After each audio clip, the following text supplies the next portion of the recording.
Hello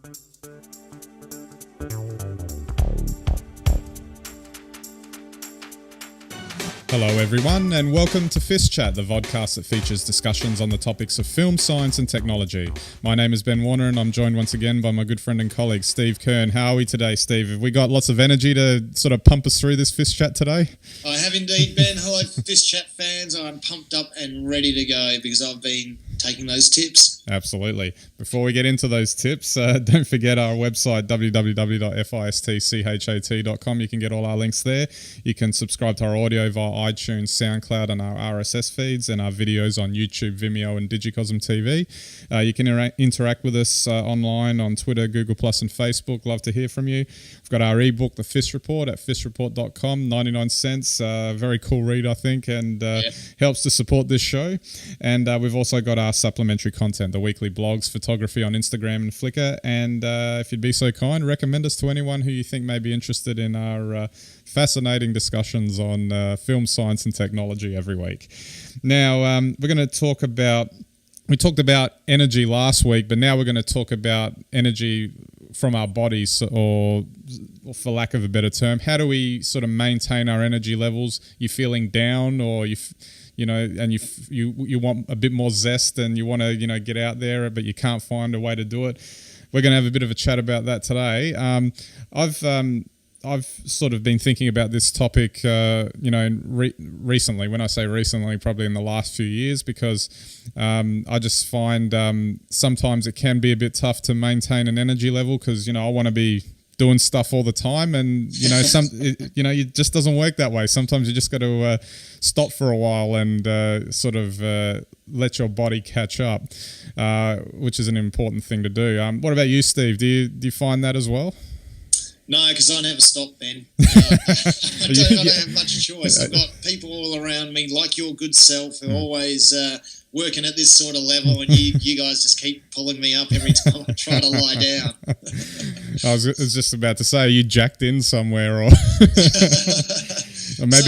maybe we all are. Well, it's an interesting thing. I mean, this is actually a much larger topic than what we could cover this week, but. Look, energy levels are as much mental as they are physical. And I thought there were some great tips in that article. But on that as well, I mean, it's just as important to surround yourself with people who are positive and pumped up and loving life. If you get around those people, you don't get much chance to lie around on a Saturday either. So I certainly don't. Exactly. Well, I mean, the thing is, you have those types of people in your life and you just really want to go out there and just inspires you to do stuff. That's why, I've always loved, making films and videos and that, because apart from being a creative sort of enterprise, it puts you in contact with a lot of people that help you sort of make that all happen, and that sort of collective thrill of making one of those things sort of really pumps up your energy. Absolutely. And that's really important. So I think that's step one. One thing I found interesting in that list, though, was the number one thing you should do is actually find out if you're sick or not. That's interesting. Maybe we should go through a couple of these now. I generally know if I'm not feeling very well, but I think sometimes in this modern age, with all the pills we can buy at the chemist and the fact that we feel that we have to go to work and something's so important you can't stop, sometimes we probably don't realise. So I thought that was a timely reminder. Well, let's have a look at the top 5 tips from WebMD that we've been referring to so far. Yep, first one, like you mentioned, rule out any health problems. The second one is get moving, which it's not really surprising. Strike a pose, and here I think they're talking about yoga rather than modelling. Oh, yeah, well, do a bit of Bikram yoga in 40 plus degrees Celsius. Yeah, that'll do well, yeah. Then there's drinking plenty of water, which kind of makes sense as well. Keep yourself hydrated. That's plenty of water, not with coffee in it. That's right. Or with other energy drinks in it, just water. Absolutely. Then there's get to bed early. Now, that might be hard for the night owls out there, but I don't know if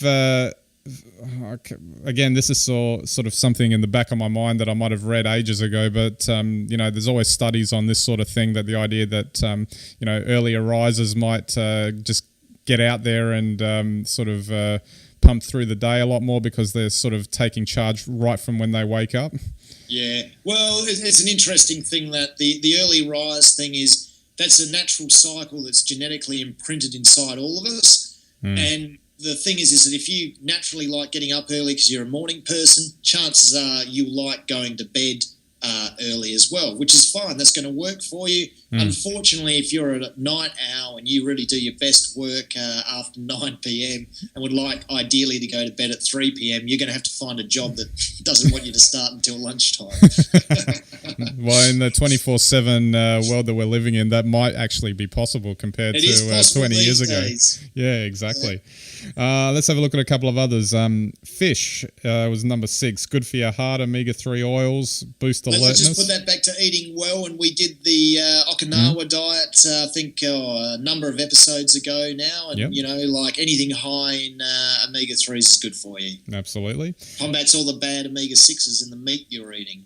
Yeah. People that aren't vegetarians. That's not really mentioned that much in the discussion around omega-3, is it? It's sort of just said, they sort of just say, take as much omega-3 as you can kind of thing, but they don't mention about the omega-6. It's probably because they know they're never going to stop us eating burgers, Ben. And that we will not do. All right, let's have a look at a couple of others. Keep time with your body clock. Sort of related to the sleep one, you know, making sure that you know, you know when your best times are during the day, and sort of adjusting your I guess your sleep and your wake times accordingly. Yeah, which is always useful. Shed extra weight. Well, that probably goes without saying. You know, makes good sense. If you slim down to what you probably should be, ideally for your body size, you know, in terms of height and weight and all that sort of thing, you know, you're probably going to be less sluggish when you're moving around, and that's also happens mentally as well. It certainly does. And this is the last one. Sort of seems a little strange compared to what we were just talking about. Eat more often. But here they're talking about having a lot more smaller meals. So instead of having 3 big ones, maybe having 6 smaller ones during the day. And that kind of sort of extends your metabolism throughout the day. Well, that's right, and it's very interesting. You know, what a lot of this is formulated on is you know, that the very basis of healthy living. And we mentioned the Eat Less, Live Longer episode we did a while back there. There's a lot of, you know, if you really want to be energized and feel a lot healthier, you know, it's not just about decluttering your life and shifting all the junk out of your house and that sort of thing. It's also about shifting all the junk out of your body. And without going into too much of it, you know, we tend to, in this day and age, we tend to eat too much. And we probably do tend to be a little bit, you know, more sedentary. We don't move around as much, as we've covered in other exercise stories. And then on top of that, we interact with technology a lot more, which is has been shown now particularly to alter our sleeping patterns. And these things are all essential in a healthy, active lifestyle. And very important too, because we are living longer now in this day and age. And if we want to live longer and live longer better and happier, then we really are going to need to modify our lifestyles, because you're not going to live longer and you're probably not going to live happier if, you know, you develop type 2 diabetes because you're not eating right, you know, or because, you know, you're perpetually sick and on medication because you haven't looked after yourself. So they're actually all very important tips. Absolutely. I was just thinking, for me personally, I guess, you know, you have to kind of factor in what personally works for you as well. I know that I sort of have been doing this anyway, but sort of strictly adhering to that 3 minutes of exercise a week that we did the other week. I find, as I have in the past, if you engage in some sort of exercise activity that really boosts your heart rate, and I don't know about you, Steve, but I actually find that can be quite difficult at times because I walk around everywhere. I think I'm already reasonably fit as it is, so to find an activity that gets the heart rate going really well, I'd have to do something either like doing sprinting bursts or up the hill at Bungara, or even just running upstairs instead of walking upstairs, because not even walking upstairs can really get my heart going very heavily. So, and I find after a good burst like that, with the heart pumping really hard, and then when you calm down, you get a real burst of I don't know, energy that comes to you, which sounds a bit strange because you're exerting a fair bit of energy in doing that. Yeah, but it's all about, I think as we spoke about when we were talking about the exercise stuff, it's just about opening those metabolic channels. I mean, ideally, you don't want your metabolism working hard to digest food or to remove too much sugar or fat or salt from your system. That's why you want to eat less, because your body will work more efficiently. And if your body works more efficiently, your mind will work more efficiently. If your mind works more efficiently, you'll be happier. And that's maybe a little bit of a superficial overview, but it does kind of work that way. Yeah. All right. Well, might draw a line under that and move on to a couple of other topics. But I'm just thinking I might have to just go for a quick sprint after this FiST chat, then maybe have some salmon for lunch, and then I'll be right for the afternoon. Oh, you'll be fine then to enjoy a cocktail maybe. Oh, very good. Very good. All right. We'll move on to our news bites now. Now, the film news bite we have today from bdlive.co.za, students to explore filmmaking with Google Glass. Now, we've covered Google Glass before, but this is a different slant on it. Beauty is in the eye of the Google Glass wearer. At least that's where the internet search giant hopes a handful of young filmmakers will discover.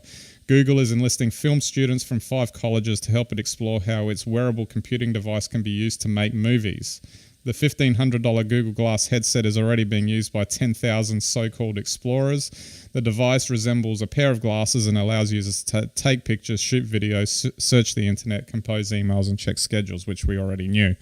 But I don't know. How are we going to make films with Google Glass? And how do we know when people are filming and all that sort of thing? Are they going to go out into this documentaries? Yeah, they're going to head into public areas. I'm just wearing a pair of glasses. Do you mind asking? Do you mind answering a couple of questions for me? I don't know. How's it going to work? Oh, look, I think it's a marketing exercise, isn't it? I mean, GoPro already have all those documentaries from their, extreme sports people. I mean, perhaps if they send me a pair of Google Glass, I'll wear them in my next obstacle race and create a documentary that way. I still prefer. I'd be interested in how durable they are. I mean, obviously they're a little bit more discreet and probably a little bit more fashionable than strapping a GoPro to your head. But one thing I find with the GoPro on the head is that you have to hold your head still, okay? Because otherwise, it's worse than watching Blair Witch. Right? So I think the first thing that these young filmmakers are going to learn is perhaps to wear a neck brace when they put on their Google Glass to make movies. Otherwise, nobody's going to watch that on a big screen. Unless they strap themselves to a track and do old style tracking shots while sort of trying to keep their head as still as possible. That's not a bad idea, Ben. Why don't we contact Google, get the glasses, and you and I spend a weekend making a movie? Absolutely, and we can maybe do a FiST chat as well. Oh, I think so. Oh, yes, that's it, at Google Hangouts. I like it. Oh, absolutely. All right, we'll move on to our science news bite now. Suit could make space diving next extreme sport from discovery.com, newsdiscovery.com. Now, this is the idea when Daredevil Felix Baumgartner broke 3 world records in 2012 by jumping from a pressurized capsule 127,000 feet above the Earth. Millions of people watched, and no doubt every single one of them wondered, why would I do that? And now there's a suit being developed where you could essentially dive from space.